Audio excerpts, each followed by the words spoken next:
तो चलिए आज एक ऐसी तारीखी शख्सियत के राज पर से पर्दा उठाते हैं जिसने सदियों से लोगों की तवज्जो अपनी जानिब खींच रखी है।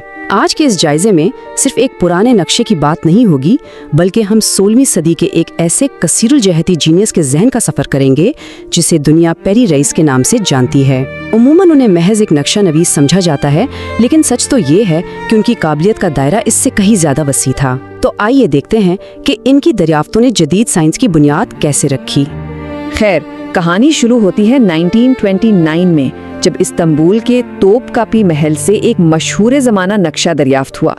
ये 1513 के एक आलमी नक्शे का बच जाने वाला हिस्सा था, और यही वो हैरत अंगेज दरियाफ्त है जिसकी वजह से पीरी रईस को इतनी शोहरत मिली।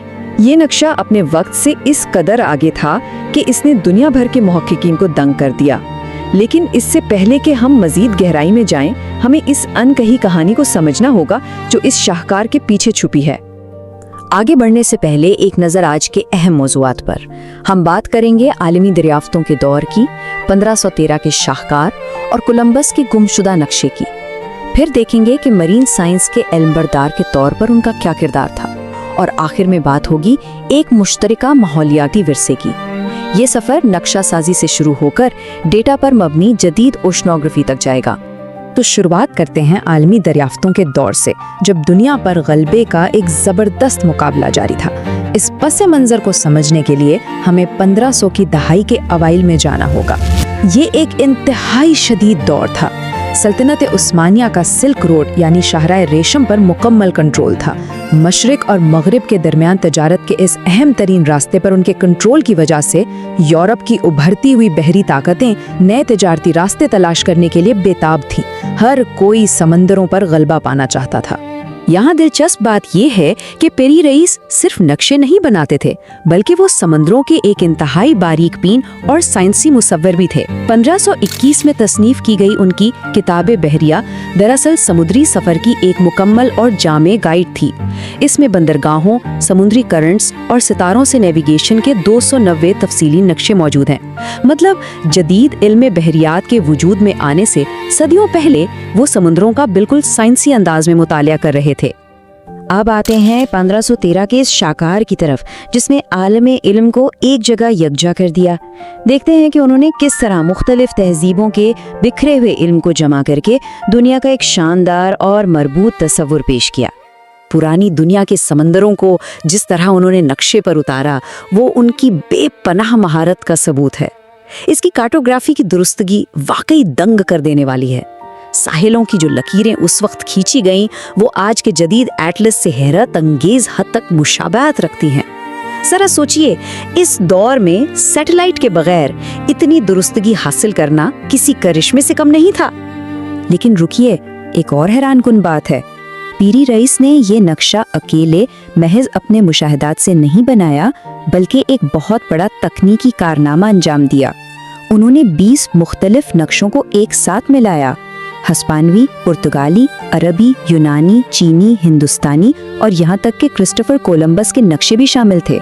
इतनी मुख्तलिफ सकाफतों और ज़मानों के डेटा को एक ही स्केल और ग्रिड सिस्टम पर कामयाबी से सिंथेसाइज करना उनकी ज़बरदस्त जहानत को जाहिर करता है। अब बढ़ते हैं कोलंबस के गुमशुदा नक्शे की तरफ, जो तारीख का एक इंतहाई सनसनीखेज और हैरत अंगेज मोड़ है। आखिर नई दुनिया के बारे में उन तक मालूमात पहुंची कैसे? खुद पीरी रईस की तहरीर से एक बड़ा दिलचस्प इंकशाफ होता है। उन्हें नई दुनिया का जोग्राफियाई डेटा दरअसल एक हिस्पानवी कैदी के जरिए मिला, जो क्रिस्टोफर कोलंबस के अमले का हिस्सा रह चुका था। और इसे पकड़ा किसने था? कमाल रईस ने। यानी कोलंबस का वो नक्शा जो दुनिया से गुम हो चुका है, उसका अहम डेटा एक पकड़े गए अमले के रुकन के जरिए उस्मानी सल्तनत तक पहुंचा और इस अजीम शाहकार का हिस्सा बन गया। है ना हैरत की बात?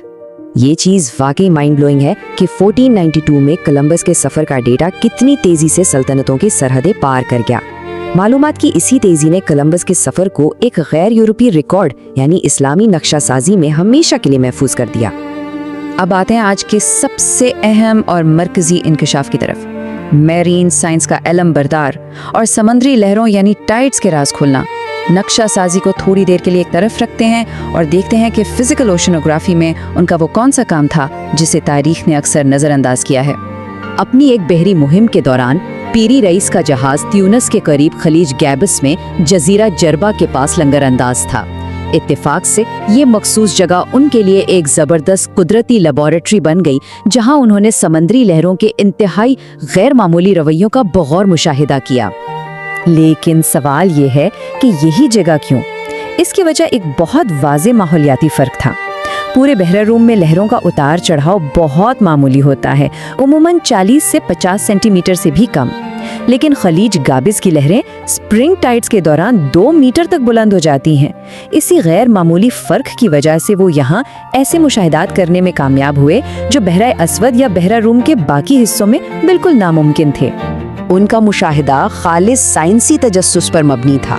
انہوں نے باقاعدہ ریکارڈ کیا کہ پانی ہر 6 گھنٹے بعد چڑھتا اور اترتا ہے۔ چاند کے مختلف مراحل کے دوران سپرنگ اور نیپ ٹائڈز کی شدت کو نوٹ کیا گیا، اور سب سے زبردست بات یہ کہ انہوں نے بالکل درست طور پر ان لہروں کا تعلق چاند اور سورج کی پوزیشن اور گردش سے جوڑ دیا۔ یہ کوئی عام دریافت نہیں تھی۔ اگر ہم تاریخ کی ٹائم لائن پر نظر ڈالیں تو اندازہ ہوتا ہے کہ پیری رئیس اپنے وقت سے کتنا آگے تھے۔ انہوں نے 1500 کی دہائی کے اوائل میں ہی لہروں کا چاند سے تعلق ثابت کر دیا تھا، جبکہ حیرت کی بات ہے کہ 1 صدی بعد عظیم سائنسدان گیلیلیو نے لہروں کی تشکیل میں چاند کے کردار کو سختی سے مسترد کر دیا تھا۔ اس کے بہت بعد جا کر 1687 میں نیوٹن نے جامع توازن اور پھر 1778 میں لاپلاس نے متحرک نظریہ پیش کیا، یعنی پیری رئیس کا مشاہدہ واقعی بے مثال تھا۔ اور اب اس جائزے کا آخری حصہ، ایک مشترکہ ماحولیاتی ورثہ جو ماضی کی اس شاندار بحری تاریخ کا تعلق آج کے دور کے تحفظ سے جوڑتا ہے۔ کتاب بحریہ میں موجود وینس کے لگون کے نقشے کو ہی لے لیجئے۔ پیری رئیس جیسے لوگوں نے پانی کے بہاؤ اور سمندری حیات کے مسکن کی جو باریک تفصیلات مرتب کی تھیں، وہ آج ہمارا مشترکہ ثقافتی اور ماحولیاتی ورثہ ہے۔ جس گہرائی سے انہوں نے ان آبی راستوں کو سمجھا، وہ آج بھی ہمارے لیے مشعل راہ ہیں۔ آج کے دور میں ہم دیکھتے ہیں کہ محققین اس بات پر بحث کر رہے ہیں کہ کینال استنبول جیسے وسیع اور بڑے تعمیراتی منصوبے ان تاریخی آبی گزرگاہوں کے ماحولیاتی استحکام کے لیے کیا معنی رکھتے ہیں۔ ترک آبنائے کا یہ نظام انتہائی نازک ہے، اور سائنسی حلقوں میں یہ سوال تواتر سے اٹھایا جا رہا ہے کہ جدید دور کی یہ بڑی مداخلتیں اس سینسٹیو ماحولیاتی توازن کو کیسے متاثر کر سکتی ہیں۔ یہ ایک جاری ماحولیاتی بحث ہے جو براہ راست اسی سمندری تاریخ سے جڑی ہے۔ تو آخر میں ایک نہایت اہم سوال ذہن میں ابھرتا ہے۔ ترقی اور جدید دنیا کی ڈیمانڈز اپنی جگہ، لیکن ہم ان قدیم اور نازک سمندری ماحولیاتی نظاموں کے تحفظ میں توازن کیسے پیدا کریں گے، جن کا نقشہ پیری رئیس نے آج سے 500 سال قبل اتنی محنت سے بنایا تھا؟ کیا جدیدیت اور ماحولیاتی تحفظ ساتھ ساتھ چل سکتے ہیں؟ یہ ایک ایسا سوال ہے جو ہمیں سوچنے پر مجبور کرتا ہے کہ ماضی کی یہ میرین سائنس مستقبل کی ماحولیاتی بقا کے لیے کتنی اہم ہے۔ امید ہے آج کے اس جائزے نے معلومات کے کچھ نئے در واقع کیے ہوں گے۔